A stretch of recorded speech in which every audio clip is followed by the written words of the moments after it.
Hi, I'm Matthew Quilliam and welcome to this little video on explaining the difference between songs and pieces. This is just one of those strange little musical things that I've seen around, people getting confused, and I just thought I'd make this quick little video to try and explain the differences and also some of the grey areas between the two terms.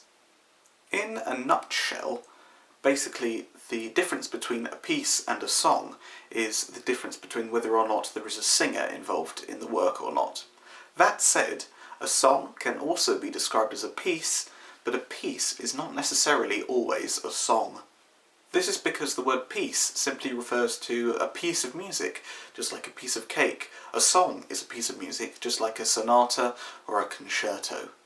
A good umbrella term, therefore, is the word work, where a work of music can be described as a piece or a song. So I'm going to use the word work to describe the overall meaning, and a piece to talk about a work of music without vocals, and a song which is a work of music with vocals.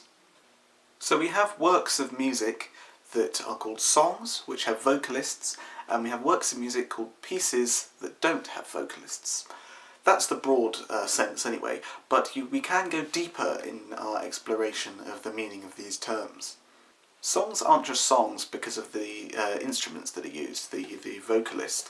No, there are lots of differences. For instance, the melodies that the vocalist might be expected to sing. Melodies are often more lyrical in songs, so this means that the melodies are sort of more scalic and simple in a sort of broad term. Often the leaps and the jumps between the two different notes are a lot smaller than they are in instrumental music. The interval of a ninth, for example, which is an interval larger than an octave, is quite easy to do on a ukulele. You just put your fingers like this. But for a singer to be able to pitch a ninth,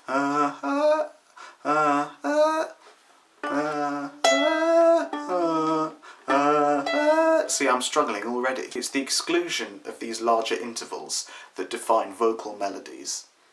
They are easier for a vocalist to sing, and therefore these types of melodies belong in songs rather than pieces. Take the Bach cello sonata, for example. This melody has lots of big leaps and jumps, and it also moves very quickly.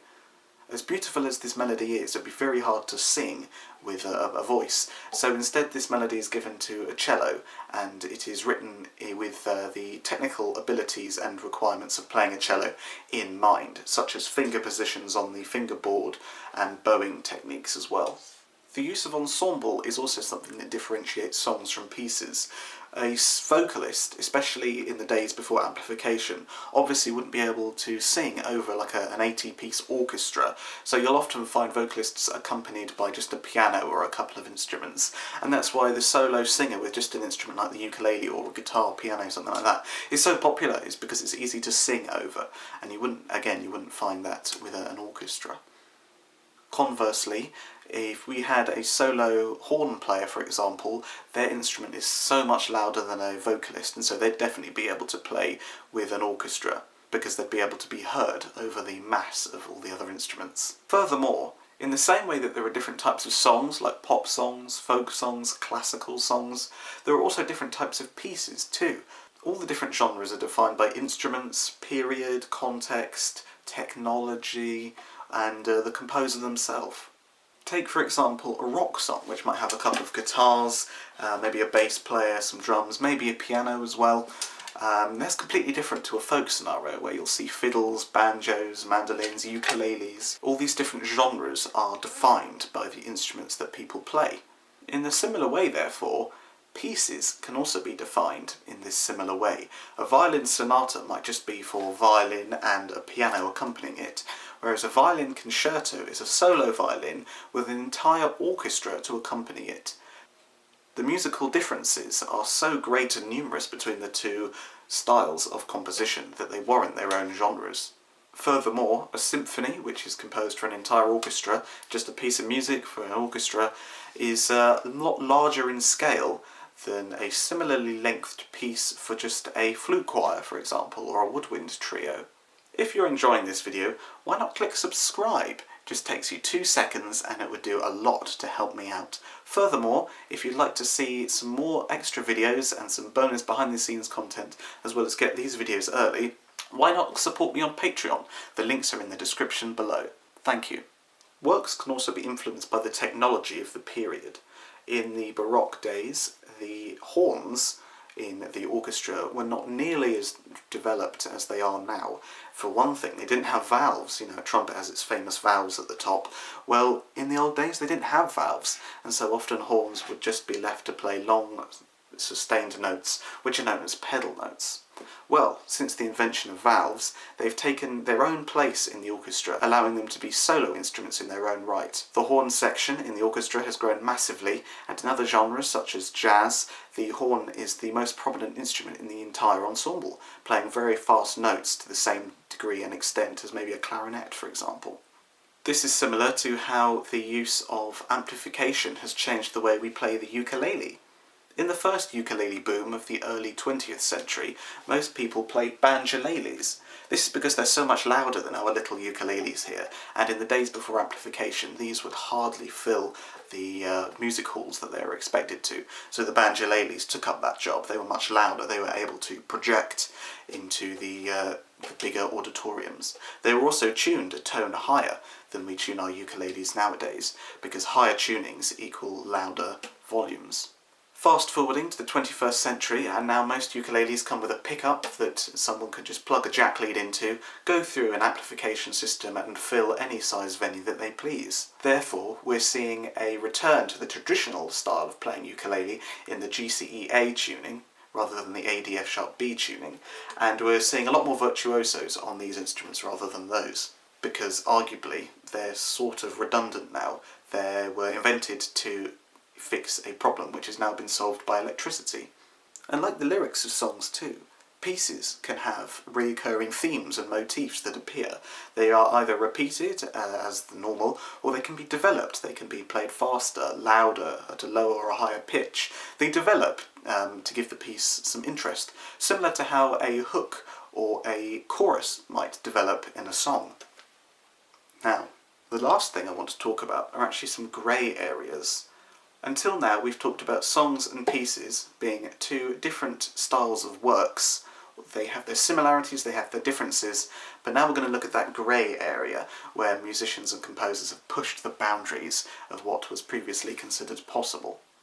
When you think of a symphony, we tend to think of traditional symphonies where you've got a big orchestra playing a big piece composed by a big name composer. These works are very much pieces. They're instrumental pieces, often with maybe a few soloists either within the orchestra or as a soloist removed from the orchestra to stand at the front, and then it becomes a concerto. However, a composer called Beethoven decided in the Romantic period to break this mould, and with his Symphony No. 9 he added a choir into an otherwise fully instrumental ensemble.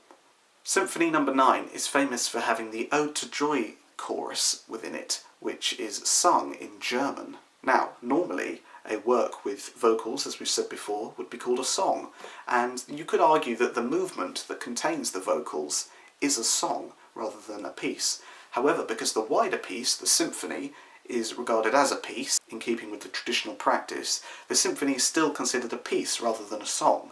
So we can have a piece with vocalists, but it isn't a song, it's a piece.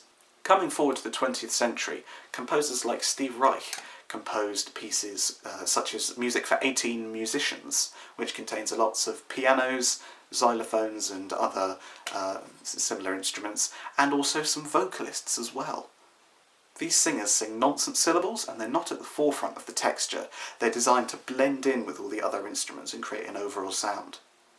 Because these vocalists aren't at the front of the piece, they aren't singing and telling the story of the piece, then this is a piece, not a song. The vocalist doesn't contribute any more than all the other instruments do, and so even though this piece with vocalists has some singing in it, it's still called a piece. Felix Mendelssohn composed a series of short piano works called Songs Without Words. Now these are short pieces just for solo piano, so there's no singing, but yet he called these pieces songs. If we define a song by the fact that it has a vocalist, then obviously this doesn't make sense. But as we've been talking about in this video, songs aren't just characterised by the fact that they have a singer. Songs have very lyrical melodies, and they're often quite short as well. Normally songs nowadays about 2, 3, 4 minutes, and even in the classical era they weren't much longer then either. The melodies are very lyrical in these Mendelssohn works, and the pieces are quite short. So in this regard, maybe they can be considered songs. Apart from the fact that they don't have a vocalist, they fit all the other descriptions and definitions of a song. While Mendelssohn seemed to think that these were songs without words, on the Wikipedia page they're still listed as pieces, so it's up for debate, I guess. This is similar, but yet different, to covering a song instrumentally on a ukulele. Say you were to just play the song and playing the melody on the strings rather than singing, so it's purely instrumental. However, in my opinion at least, these are still songs, because the original work was a song. It originally had some vocals. So even though we're not singing, we're playing the melody on the uke, I believe these are still songs, and this is another grey area that pushes the boundaries and creates controversy over the distinguishing features between songs and pieces. If you enjoyed this video, why not leave a like and hit subscribe to make sure you don't miss out on the next one. I do lots of teaching tutorial videos like this, as well as performance videos and all sorts of other content that you might be interested in. Leave a comment, if you like, to suggest a topic that you'd like me to cover in the next video. Furthermore, please support me on Patreon, where you can get these videos a few weeks early, as well as get lots of bonus content as well. Alternatively, please leave a tip. My PayPal link is in the description below.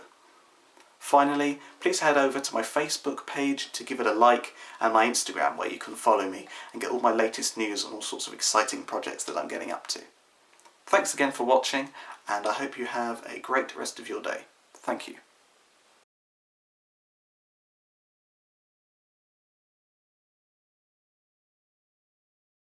Take a rock song, for example, which has maybe a couple of guitars, a bass player, some drums. That's completely different to a folk. Oh, excuse me. Finally, and play along through a speaker, which means we now see much